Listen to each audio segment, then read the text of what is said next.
Estoy leyendo el libro de 21 cosas que tienes que saber del capitalismo. ¿Es 21? ¿No? ¿Sí eran 21? No, 23.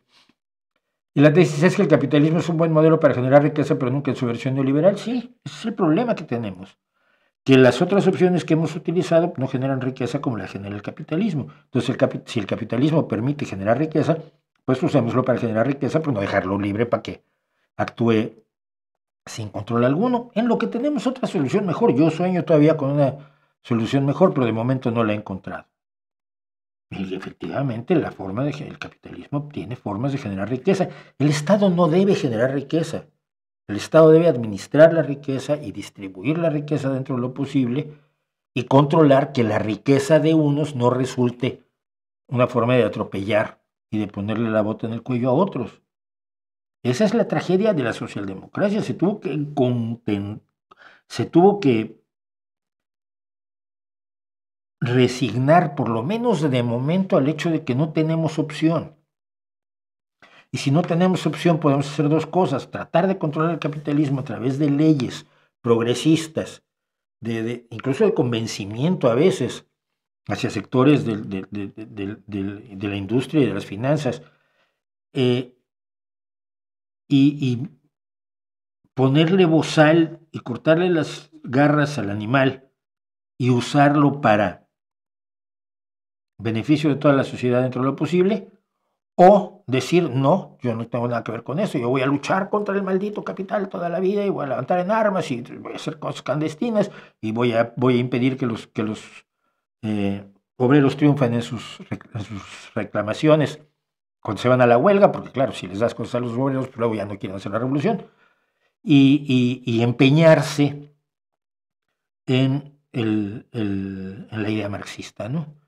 Yo creo que en ese sentido, pues, reconocer, entregarse a la realidad no es tampoco una derrota forzosamente, cuando lo que haces es precisamente manejar mejor la realidad. Yo estoy de acuerdo en ese sentido de que hasta el momento no tenemos un diseño mejor, y que si quien me diga que el Estado como administrador del 100% de la economía es una solución mejor, está equivocado y los hechos lo demuestran, porque acaba siendo una oligarquía peor de la que nos pueden ofrecer los propios oligarcas, sobre todo cuando los dejas sueltos. Cuando dejas sueltos a los oligarcas, ya sea en una situación, en una dictadura del proletariado comunista, donde la élite son los altos jerarcas del partido, o una oligarquía como la que quiere armar Elon Musk, donde los ricos decidan absolutamente todo y nosotros digamos que sí,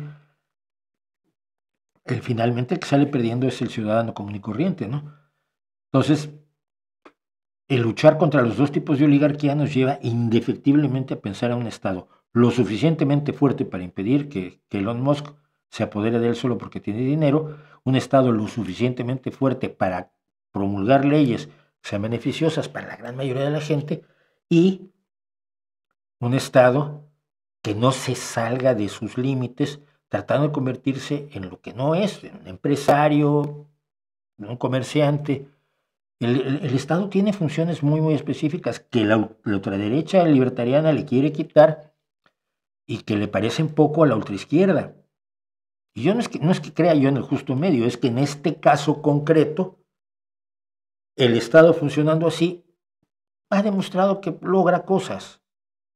La sanidad pública, las pensiones públicas, la educación pública, el avance de cuestiones de carácter social que serían rechazadas por la derecha, como el matrimonio igualitario, la igualdad de las mujeres, la igualdad de los heterosexuales, etcétera, etcétera, etcétera. Son hechos y datos, pues.